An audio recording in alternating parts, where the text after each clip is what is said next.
Hello, EN 297 students. First, I got to say go Bills. I'm still sitting here in my Bills number 17 and Bills earrings.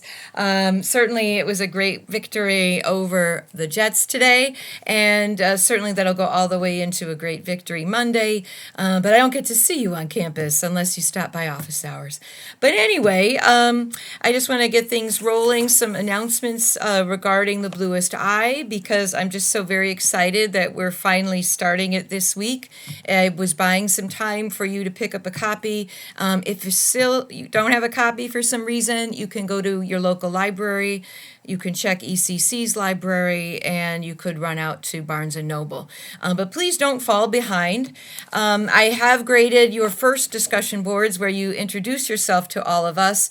I did discover many of you are here as declared English majors, but not everybody is. It's neat to see we've got C.C. Martin, who is here as a natural science major, planning to be a geologist. We have education majors who are planning to teach. Maybe they'll teach English. Something to think about, especially those future educators, is that this book has been banned, or Toni Morrison has been banned in many school districts. Many educators or administrators feel, their students just can't handle The Bluest Eye. It is her rawest novel. I am just so glad that we are able to study it here. The banned books, there is banned books readings that pop up at the end of September all over the United States, and sometimes people will read from The Bluest Eye at those. When I mentioned those discussion boards, I noticed some of you joined the class after the first day. It is important that you post to a discussion board by this Friday. If you've never posted for this class, you will be marked NA for never attended, and you will be dropped from this course. That is how we take attendance in an online class, is that you keep up with discussion boards. Simply logging on is not enough. If you have never posted by Friday, again, you're in danger of being dropped. Chances are, if you're listening to this video right now, you are in good standing, and that is not you. But I had to make that announcement loud and clear.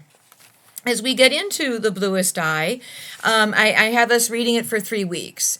You're going to see that it's divided into 4 seasons. So we are reading autumn and winter this week. We are reading spring and summer next week. And then week 3, I'll be providing a piece of critical analysis for you to read, an article from a database. And you will be locating one of your own from an ECC database. And you'll get more points for that. That'll be a 50-point assignment in week 3 here. These first 2 weeks of reading the novel, I've paced it out slowly so you can really digest all of it. There will be weekly discussion boards, as you've grown accustomed to. So like I said before, and this was in your documentary, Toni Morrison herself said, "I started my career with The Bluest Eye of putting the entire plot on the first page. So the reader reads the first page, he knows exactly what happened. And if he turns the page, it's because he wants either to find out how it happened or he loves the language." So you're going to find nothing is labeled prologue, but there will be an excerpt from a Dick and Jane reader. And what I mean by that, the novel opens, "Here is the house. It is green and white. It has a red door. It is very pretty. Here is the family. Mother, father, Dick, and Jane live in the green and white house. They are very happy. See Jane, she has a red dress." But then Ms. Morrison starts taking out all the punctuation. And then Ms. Morrison even takes out all the spaces in between words. And what is she saying here with the disintegration of that traditional Dick and Jane reader and that classic family, mother, father, nuclear family, boy and girl being happy? That's not what's going on in Picola's house. So take a look at that, and there will certainly be a discussion board about that question. And then she has a prologue that is not labeled prologue or preface. It's just simply there. And then we get into the season of autumn. And I thought it's so important, this opening of this plural point of view at the very beginning, and this sort of colloquial quiet as it's kept, to hear that aloud. So I'm going to do that right now. She begins, "Quiet as it's kept, There were no marigolds in the fall of 1941. We thought at the time that it was because Pecola was having her father's baby that the marigolds did not grow. A little examination and much less melancholy would have proved to us that our seeds were not the only ones that did not sprout. Nobody's did. Not even the gardens fronting the lake showed marigolds that year. But so deeply concerned were we with the health and safe delivery of Pecola's baby, we could think of nothing but our own magic. If we planted the seeds and said the right words over them, they would blossom, and everything would be all right. It was a long time before my sister and I admitted to ourselves that no green was going to spring from our seeds. Once we knew, our guilt was relieved only by fights and mutual accusations about who was to blame. For years, I thought my sister was right. It was my fault. I had planted them too far down in the earth. It never occurred to either of us that the earth itself might have been unyielding. We had dropped our seeds in our own little plot of black dirt, just as Pecola's father had dropped his seeds in his own black plot of dirt. Our innocence and faith were no more productive than his lust or despair. What is clear now is that all of that hope, fear, lust, love, and grief, nothing remains but Pecola and the unyielding earth.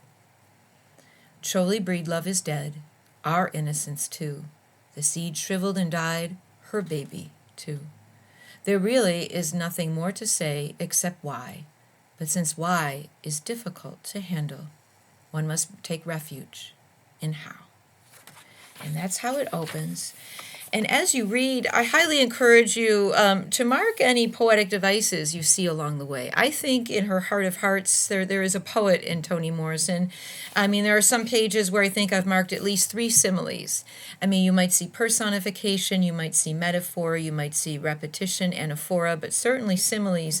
And it might be a scene or an episode that you decide that you want to rewrite for a creative option at midterm, or it might be a scene or area that you end up wanting to speak about in your own analytic piece. So I highly encourage you to mark up your own pages. I like to highlight, star, circle, underline in the margins in terms of annotation. Because you want to remember why you highlighted it. I just wouldn't want to go through with a pink highlighter and like, oh, that looks so pretty. But why on earth did I highlight it? If you're highlighting things, again, star why. So I'll say simile, I'll say metaphor, or repetition or whatnot. So you should get into the habit of that as well. If you really don't like marking things up, I would suggest, oh dear, there goes my cat, Gatsby, the literary cat. If you don't like marking things up, then perhaps just putting those stickies that you might see, goodness, the cat is showing off, along the pages so you can quickly turn to that. I've certainly seen that done by former students, especially in electives before. So bear that in mind. You'll certainly have the discussion board due this week and the following week. And then, again, that analytic piece, that assignment will be worth more of a chunk of change, worth 50 points when we get there in week 3 of the Bluest Eye. But fasten your seatbelts. I can hardly wait for you to begin this. I think it's just like advantageous that we're reading it during autumn, which is the first season here, and during band book month as well. So I just need to say go Bills, and I look forward to diving in and grading more of your discussion boards, especially those that you just did for me on the documentary. Bye now. Go Bills.